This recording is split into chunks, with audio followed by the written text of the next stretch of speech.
శాస్త్రి బాపట్ల జిల్లా బాపట్ల.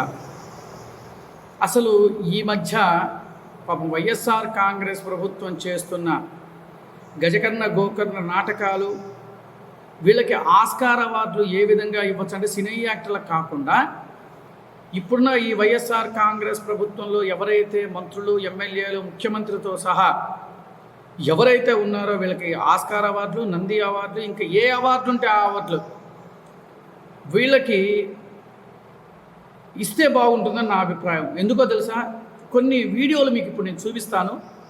అసలు వాళ్ళ యాక్టింగ్కి కానీ వాళ్ళు చేసే ప్రవర్తనలకు కానీ చూస్తుంటే ఆంధ్రప్రదేశ్ రాష్ట్రంలో ఉన్న ప్రజలందరూ కూడా ఖచ్చితంగా ఈ పంతులు గారు చెప్పింది కరెక్ట్గానే వీళ్ళకి ఆస్కార్ అవార్డు ఇవ్వచ్చు, నంది అవార్డులు ఇవ్వచ్చు, ఏ అవార్డులైనా ఇవ్వచ్చు. వాళ్ళకి సినీ యాక్టర్లు కూడా పనికిరారు వీళ్ళ యాక్టింగ్ ముందు అని చెప్పని యావత్తు ఆంధ్రప్రదేశ్లో రాష్ట్ర ముఖ్యమంత్రి, ఒక ముఖ్యమంత్రి హోదాలో ఉన్న వ్యక్తి ఒక పబ్లిక్ సమావేశంలో ఎవరు నా వెంట్రుక పీకలేరు అని అన్నారు అని అంటే భారత రాజ్యాంగానికి ఆయన ఉన్న ముఖ్యమంత్రి పదవికి ఏమన్నా విలువను సమకూర్చాడా?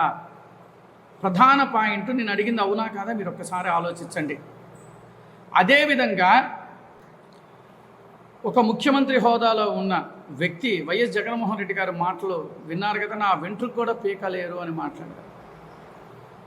ఆంధ్రప్రదేశ్ రాష్ట్ర ముఖ్యమంత్రి ఏ ముఖ్యమంత్రి అయినా కూడా ఇంత అసభ్యకరంగా మాట్లాడిన దాఖలాలు ఎక్కడైతే ఏమీ లేవు. తర్వాత ఈ మంత్రులు ఉన్నారు. ఎవరెవరు ప్రధానంగా తీసుకుంటే ఇరిగేషన్ శాఖ మంత్రి ఉన్నాడు. పాప ఆయన అంబటి రాంబాబు గారు మాట్లాడిన మాట ఒక విలేకరు అడిగాడు, పోలవరం ప్రాజెక్టు గురించి అడిగితే మీరు నన్ను అడుగుతారా, నేను నీకు చెప్పాల్సిన అవసరం లేదన్నాడు ఆ మంత్రి. మన కొడాలి నాని మీకు తెలిసిన విషయం, బూతుల మంత్రి. రోజా ఉంది, ఆ రోజా కనకూడదు కానీ నోటికి ఏం వస్తుందో ఏం రాదో కూడా తెలియదు. వీళ్ళందరూ ఎట్లా ఇష్టానుసారంగా మాట్లాడుతూ ఇవాళ ప్రజల మీద ఏదో కల్లబొల్లి మాటలుగా ప్రేమ ఆప్యాయతలు. అసలు ఆంధ్రప్రదేశ్ రాష్ట్రంలో ప్రజలందరూ కూడా తదిమా పార్టీ వాళ్ళందరూ కూడా ఈ యొక్క వైఎస్ఆర్ కాంగ్రెస్ ప్రభుత్వాన్ని మోసం చేస్తున్నట్లుగా, వాళ్ళని అనేక ఇబ్బందులు పెడుతున్నట్టుగా, మేమంతా మంచి చేస్తుంటే వీళ్ళందరూ అడ్డుపడుతున్నట్టుగా శ్రీరంగ నీతులు చెప్తారు చూసారా? ఆ విధంగా చెప్తుంటే చాలా హాస్యాస్పదంగా ఉందండి రాష్ట్ర ప్రజలారా. మీరు అసలు చూడండి, అసలు ఆ వీడియోలు చూస్తే మీరే అంటారు దీనికి ఇది కవునా కాదా అని. ఇలాంటి వ్యక్తులకి ప్రధానంగా చెప్పాలి అంటే 2019 ఎలక్షన్లకు ముందు కోడికత్తి డ్రామా ఆడాడు. మొన్న రీసెంట్గా మళ్ళా గులకరాయి డ్రామా ఆడాడు. అది అందరికీ మనకి తెలిసిన విషయమే. ఇక ఏ డ్రామాలు దొరక్క ఇవాళ దీనంగా మాట్లాడిన మాటలు కూడా మీరు వింటే చాలా అసలు ఎంత హాస్యాస్పదంగా ఉంటుందో.